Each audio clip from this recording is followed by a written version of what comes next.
Imaginez un général qui profite que la République soit à genoux pour s'emparer du pouvoir, se présenter comme un héros, alors qu'il collabore avec les ennemis de la France et qu'il laisse, après l'exercice de son pouvoir, une France martyrisée, outragée.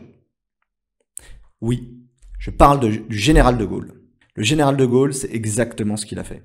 Il a profité d'une faiblesse de la France pour son profit personnel, au détriment de tous les Français. Aujourd'hui, tous les Français en payent le prix.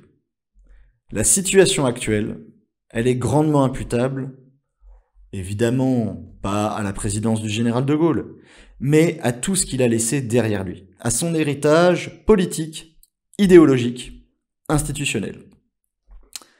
Les institutions, très faciles, la Ve République du général de Gaulle, il l'a façonnée en 1958 avec Michel Debré, et il a construit une république qui est une monarchie déguisée dans laquelle le président de la République a beaucoup de pouvoir sur le Parlement, peut même s'asseoir sur le Parlement avec l'article 49.3, et c'est à l'origine de nombreux maux de la France qui a du mal à être gouvernée fidèlement à ses opinions politiques. De Gaulle, c'est aussi l'homme de la légende gaulienne, de la légende de la résistance. C'est celui qui a fait passer tous les Français pour des résistants. Et aujourd'hui, nous payons ce mensonge par des gens qui, en regardant l'histoire de près, se sont dit « mais c'est un mensonge ». En fait, les Français ont été des collabos. Et aujourd'hui, on est passé du mythe de tous résistants à tous collabos. Évidemment, les deux sont faux. Sauf que, comment expliquer que le mensonge de tous collabos est faux quand on a hier raconté le mensonge de tous résistants? De Gaulle porte aussi une autre responsabilité. C'est celle du tiers-mondisme.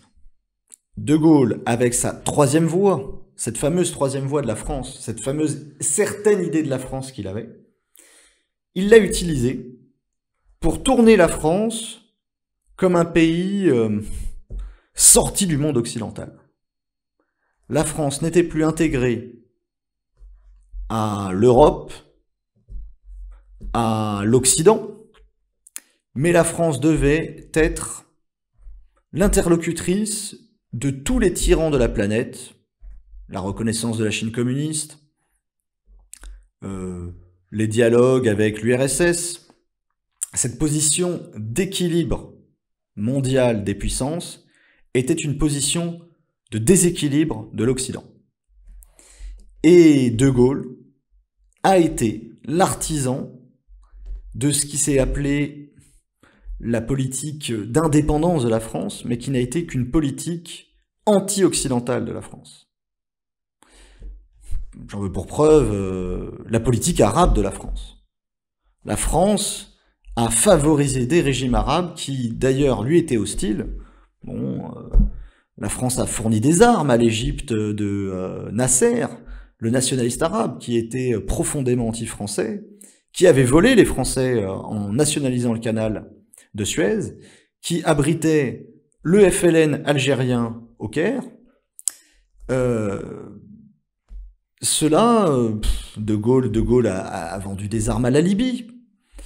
De Gaulle a vendu des armes à peu près tous les pays les plus pourris de la planète, du moment que ça faisait ses affaires, du moment que ça donnait une image, semblait-il le croire, forte d'une France qui résiste à tous les impérialismes. À tous, non.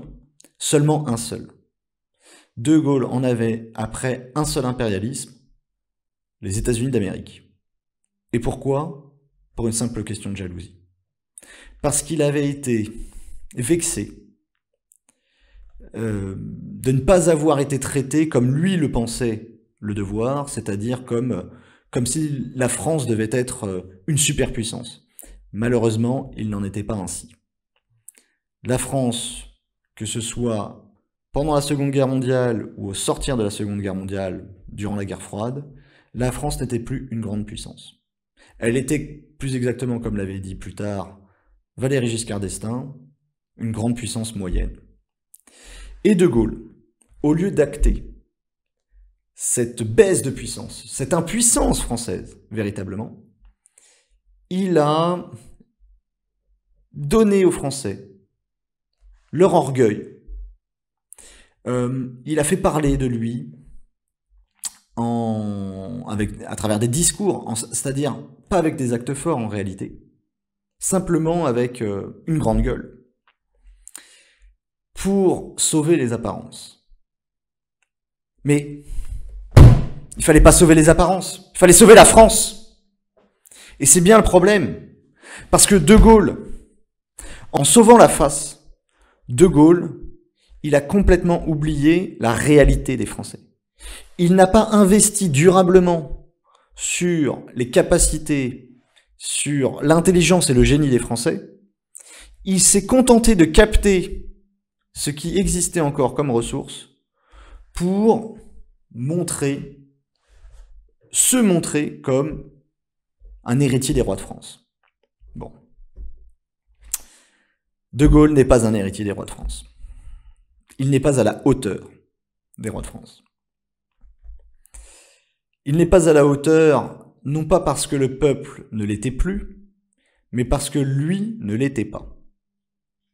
Un roi de France ne crache pas sur ses alliés. Un roi de France a le courage de ses opinions.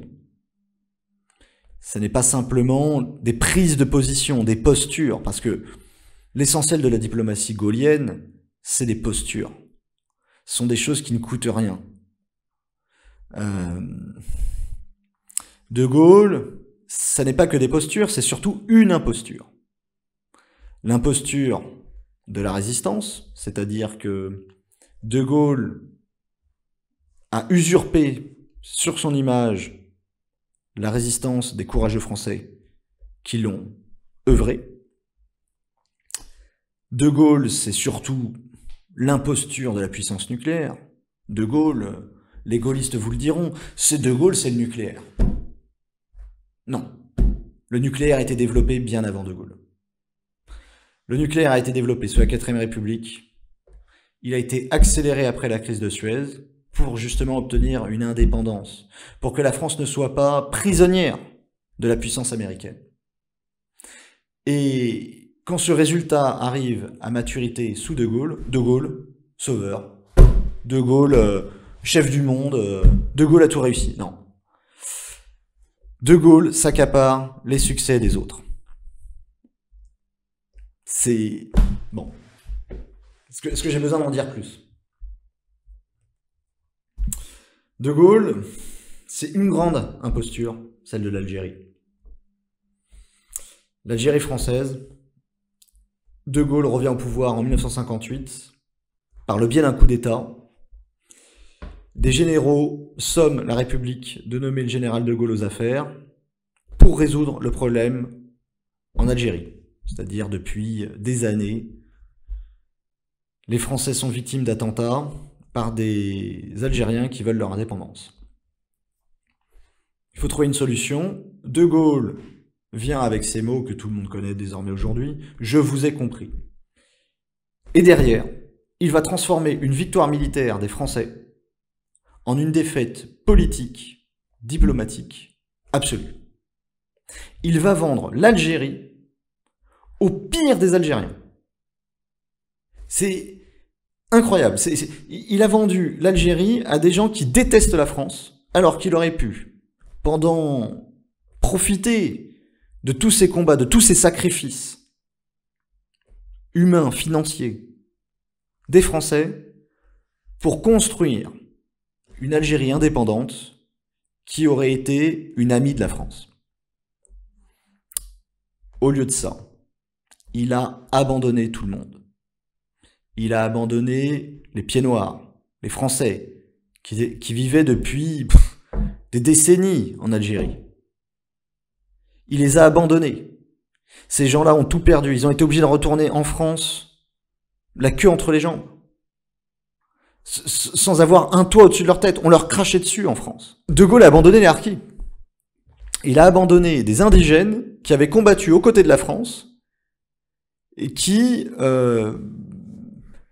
il les a désarmés. Il a désarmé ces gens-là qui ont ensuite été victimes de massacres de la part de ceux à qui il avait donné les clés de l'Algérie. De Gaulle n'est pas courageux, n'a pas été très courageux. Quand il l'a été, c'est aux frais de ses alliés quand il était à Londres, et bien à l'abri.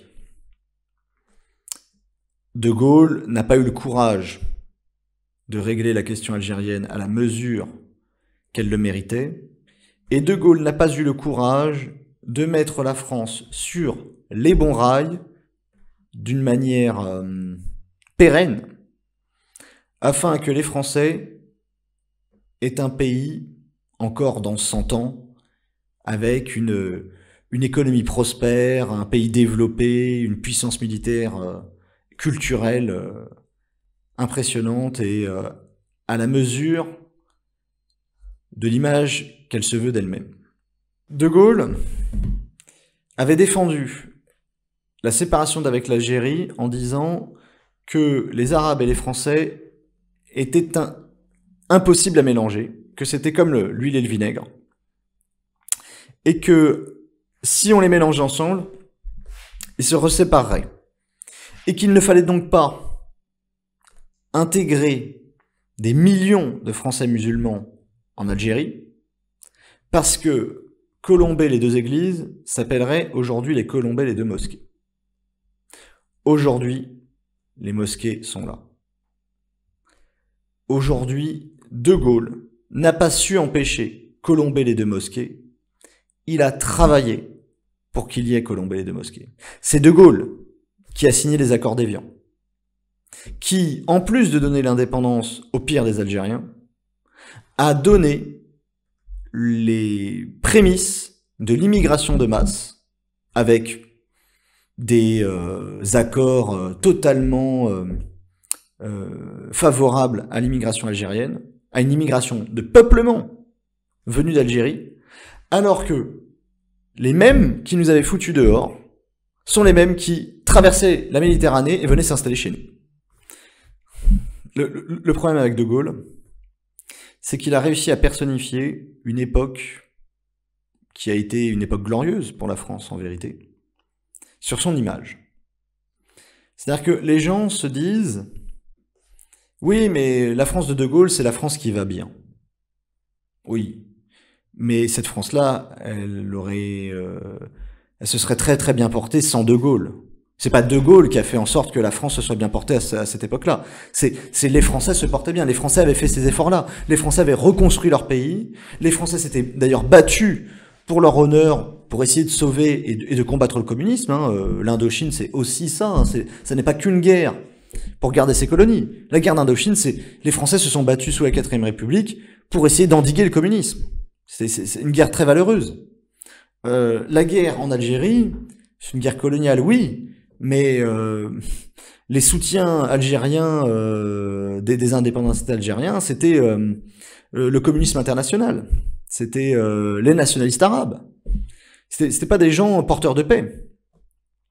Donc, alors que la France, les Français se sont battus se sont sacrifiés pour des tonnes de choses comme pour léguer un meilleur pays à leurs enfants, De Gaulle a profité de ce bon résultat pour se bâtir sa propre légende. Il faut quand même se remettre les choses dans le contexte. Qu'est-ce que c'est que la France de De Gaulle ? La France de De Gaulle, c'est les gens n'ont pas de frigérateur. Il n'y a pas un confort matériel tel qu'on le connaît aujourd'hui. La France de Gaulle, c'est la censure, l'ORTF. Il faut bien comprendre une chose, c'est que si aujourd'hui on peut se plaindre de l'Arcom et de la censure qu'elle pratique, c'est-à-dire cette autorité qui, si vous avez un mot de travers, va mettre une amende à une chaîne de télévision, à un journaliste, etc., qui va censurer, qui va empêcher que certaines émissions soient diffusées, la France sous De Gaulle, c'est bien pire que ça, hein. Et c'est ça qui est dégueulasse avec le général de Gaulle. C'est qu'il s'est accaparé, c'est qu'il a volé les efforts de ces gens, les sacrifices de ces gens, pour bâtir sa propre légende. C'est lui le sauveur de la France, voilà. Un seul homme, il a sauvé les Français, puis les Français l'ont suivi, quoi. Non mais c'est complètement délirant. C'est exactement l'inverse qui s'est produit. C'est les Français qui ont fait des choses gigantesques, mais gigantesques. Les Français, ils se sont battus, ils ont tout reconstruit, ils vivaient dans des bidonvilles, les Français. Au lendemain de la Seconde Guerre mondiale, ils pouvaient même plus vivre dans le même appartement. Il fallait réquisitionner des immeubles, il fallait partager un appartement entre plusieurs familles. C'était les Français se sont vraiment serré la ceinture. Et tout ça, c'est supprimé de l'histoire de France. Plus personne ne le sait aujourd'hui. Les seules choses qu'on sait, c'est il y avait le grand général de Gaulle et puis il a fait l'appel du 18 juin et puis non, ça faut y mettre un terme. Il faut vraiment y mettre un terme et c'est pour ça parce que malheureusement, je connais personne aujourd'hui qui frontalement dénonce cette imposture qu'est le général de Gaulle. Il y a personne qui le fait en France.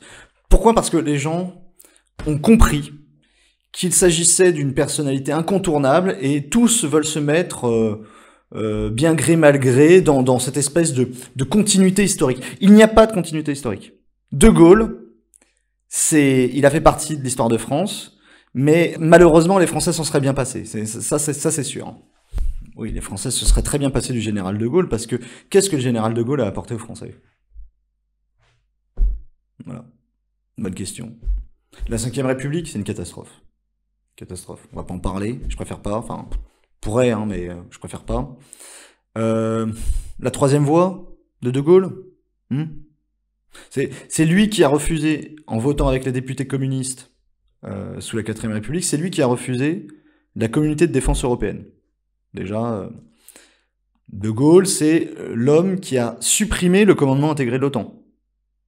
Donc, on reste dans l'OTAN, hein, parce qu'il faut quand même rester protégé. Mais par contre, on va pas obéir aux Américains. Oui, bah oui. Oui, donc en fait, il faut profiter des Américains sans faire le deal qu'il faut avec. Bon. Et c'est ça qui est pénible avec De Gaulle.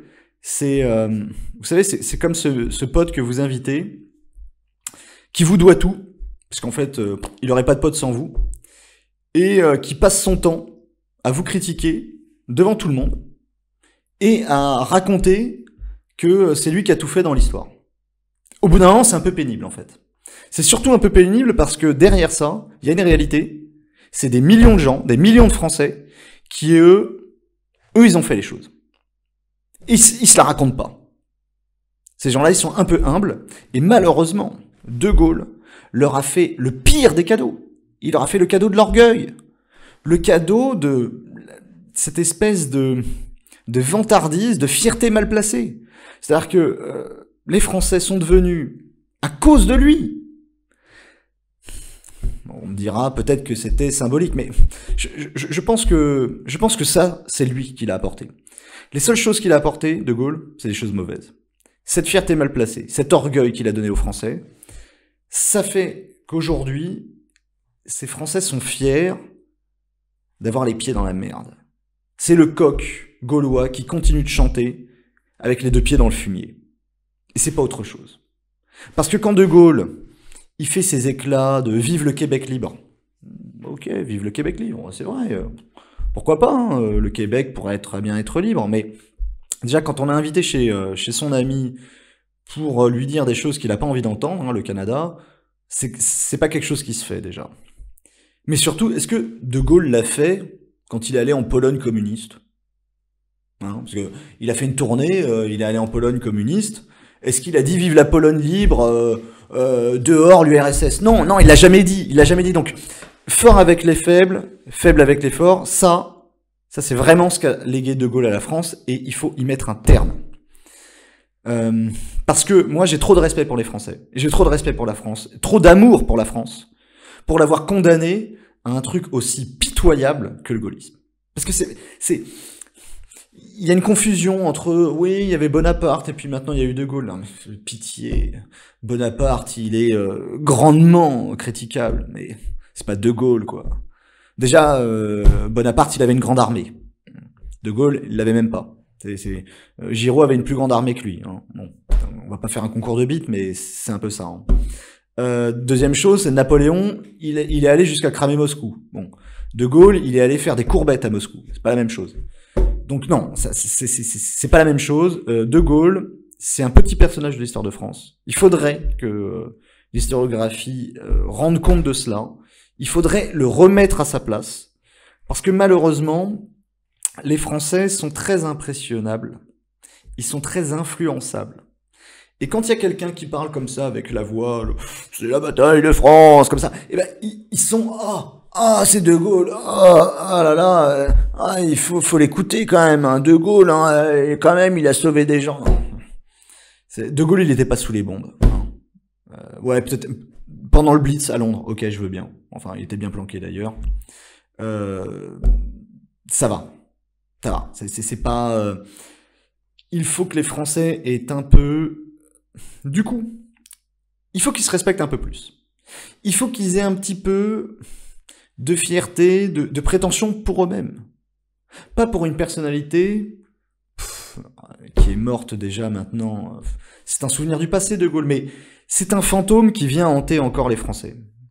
C'est cette espèce d'esprit dont vous n'arrivez pas à vous débarrasser. C'est un poltergeist, quoi.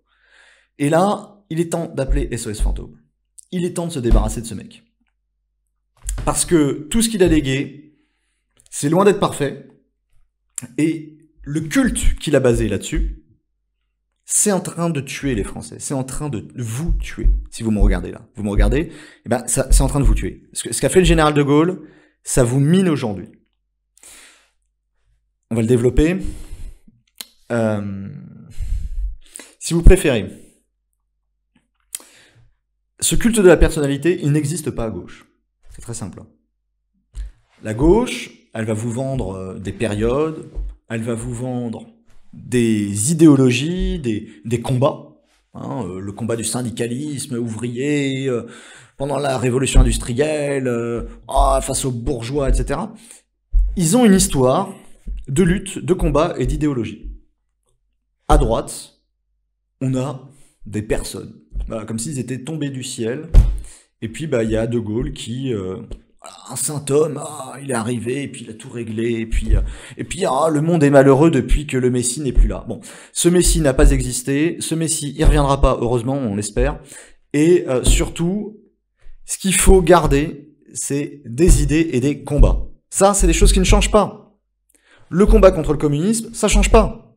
La liberté contre la coercition, ça ne change pas. Hein, la propriété contre la spoliation, ça change pas. Ce sont toutes ces choses que les Français doivent se réapproprier. Parce que De Gaulle leur a volé. De Gaulle, il leur a volé leur mémoire.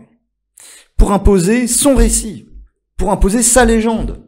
Son héroïsme. De merde. Qui n'existe même pas. Parce que, je veux dire... Évidemment, il y a une différence. Évidemment, De Gaulle peut être un héros. C'est courageux de s'opposer à l'Allemagne nazie, au régime de Vichy, mais il n'aurait jamais pu le faire s'il n'avait pas eu ses alliés. Et ça, dans l'histoire de France, dans l'histoire qu'a réécrite De Gaulle avec les communistes, parce que c'est aussi ça le drame, c'est que De Gaulle a permis aux communistes de réécrire l'histoire de France. Et toute la réécriture, tout le monde de la post-Seconde Guerre mondiale, il a été écrit par les communistes en France, tamponné par De Gaulle. Voilà. C'est-à-dire que De Gaulle, il a donné le tampon du nationalisme au récit communiste. Bon, il n'y a pas pire crime en France. Je veux dire, oui, la collaboration, oui. De Gaulle a collaboré aussi avec les communistes. Alors, collaborer avec les nazis, collaborer avec les communistes, je vous laisse faire un concours de ce qu'il y a de pire. Bon, je m'attriste que les Français en soient réduits à ce choix-là. Si les seules choses qu'on doit se dire, c'est qu'on a le choix entre un collabo avec les Allemands ou un collabo avec Staline, ouais, voilà, c'est ça. Ça revient à ça. La France doit finir collabo, que ce soit avec les communistes ou avec les nazis. Bon, moi j'ai trop de respect pour la France pour la condamner à cela. La France, les Français, aujourd'hui, ils doivent choisir leur destin. Ce destin, il doit se faire en dehors de tout ce qu'on leur a raconté, de tous les mensonges, de toutes les impostures qu'on leur a racontées. De Gaulle est mort. Hitler est mort. Staline est mort. Ok ? Il faut se débarrasser de ces vieilleries, de ces faux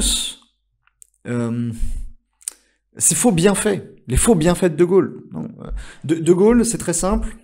Il y a des gens qui pourront me dire l'économie de De Gaulle était pas mal.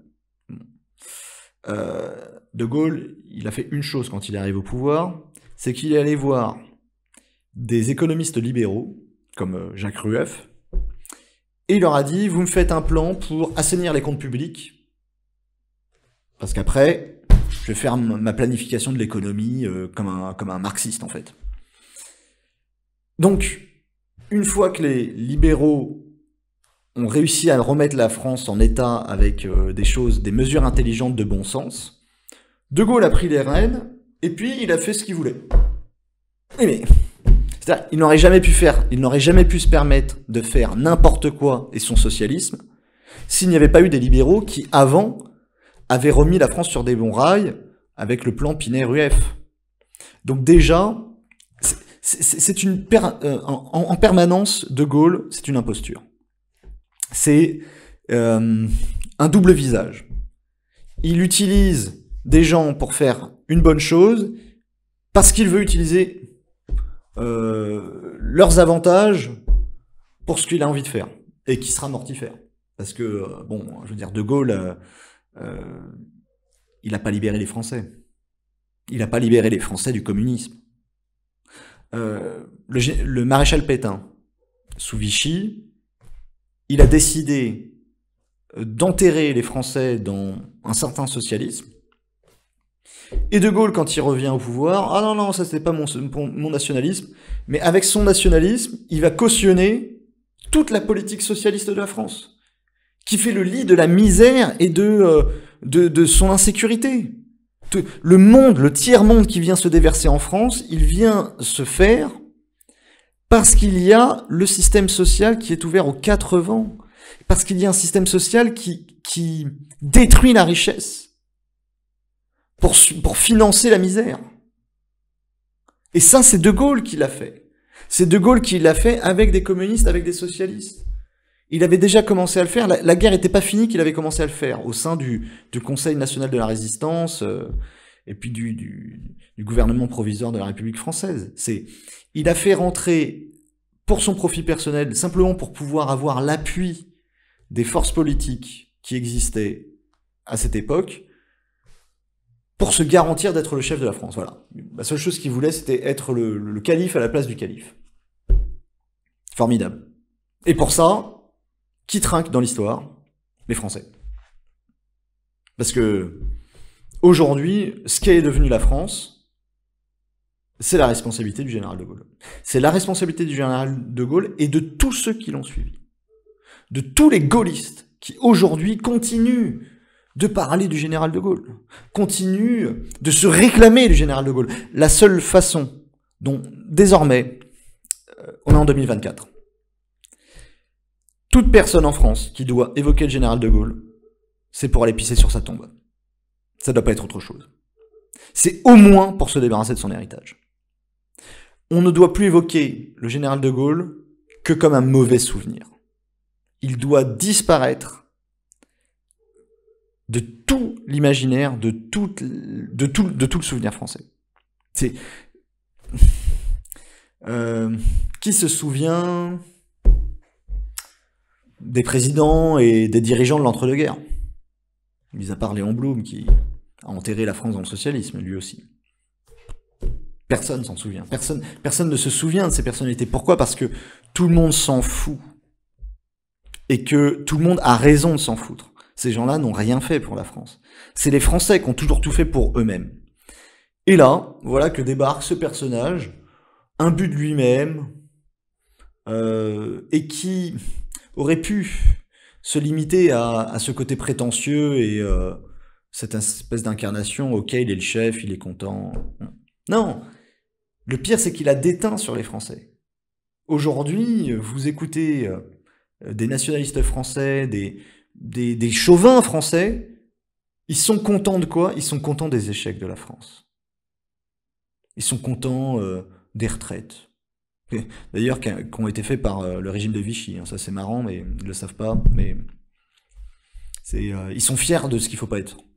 Ils sont fiers de la honte. Bah oui, parce que vous en avez qui vous disent non, mais on peut dire tout ce qu'on veut, mais quand même la France, on a un système social et puis le monde nous envie. Tout. Non, il y a personne qui vous envie ce système social. C'est très clair. Personne limite en fait. Personne. Le monde entier qui se porte mieux que la France, ils font le contraire. C'est marrant, mais ils font le contraire. Demandez aux Suisses s'ils ont envie de vivre en France. C'est marrant, mais ils préfèrent avoir une assurance santé privée, ils préfèrent avoir une assurance retraite privée, ils préfèrent avoir une assurance chômage privée, ils préfèrent tout avoir privé, en fait. Ils préfèrent pas du tout faire comme les Français. C'est amusant, hein. Mais il y a que les Français qui, dans le monde, croient qu'ils sont les meilleurs et croient que tout le monde a envie d'être comme eux. Sauf que ça n'existe que pour vous. Je peux, voyager un petit peu, parler à des gens, et puis vous allez voir ce qu'ils vont vous dire. Ils vivent tous dans une illusion, pour certains, c'est qu'ils croient que votre système il fonctionne. Alors que votre système il fonctionne pas. Et le premier à le savoir, c'est les Français, parce que vous vivez dans la dette. Il y a 3000 milliards de dettes, il y a des excédents budgétaires en permanence. Enfin, je veux dire, la France n'est jamais à l'équilibre. Et vous avez toujours de plus en plus d'impôts et de moins en moins de services publics. Ça vous dérange pas, ça. Ça, c'est l'impression que tout va très bien, mais non. Ça, c'est de la merde. Et c'est ce que nous a donné le général de Gaulle. Donc maintenant, ce que j'aimerais, c'est que les Français réussissent à avoir le courage, parce que c'est vrai que c'est difficile. Ils ont été biberonnés. Nous avons été biberonnés à la grandeur de la France. Mais c'est pas une grandeur d'être dans la France de ce qu'on est aujourd'hui.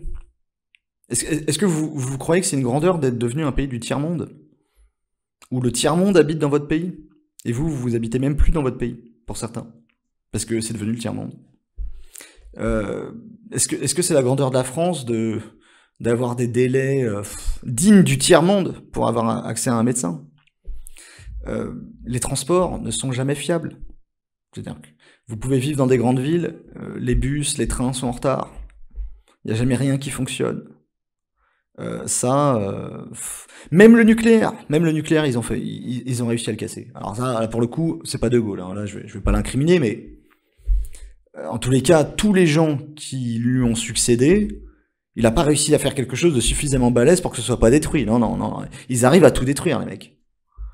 Et ils le font sans que ça choque les Français. Les Français n'ont aucun problème, en fait. C'est-à-dire que on peut détruire le nucléaire. On peut détruire tout ce qui fonctionne en France. Hein, le train, tout ce qui avait de l'avenir en France, c'est détruit. Par contre, il y a une chose qu'il faut pas faire, c'est cracher sur De Gaulle. Alors là, c'est... Là, ça faut pas le faire, ça. Ça faut pas le faire parce que il y a un totem, il y a un culte, il faut pas toucher à ce mec-là. Je pense que si on s'en débarrassait, on aurait peut-être l'esprit pour voir les choses de manière un peu plus lucide. Parce que, oui, c'est difficile. C'est difficile de se dire qu'on s'est trompé pendant aussi longtemps. C'est difficile de se dire que la personne qu'on pensait être un héros, en fait, c'est un escroc. Oui, tout ça, c'est difficile. Mais c'est nécessaire. Et on préfère continuer de vivre dans le mensonge, et dans ce cas, je sais pas, on vote Mitterrand, on continue de voter Macron, on continue de voter pour le socialisme, après tout, c'est un doux mensonge. Sauf qu'il y a des gens qui trinquent derrière.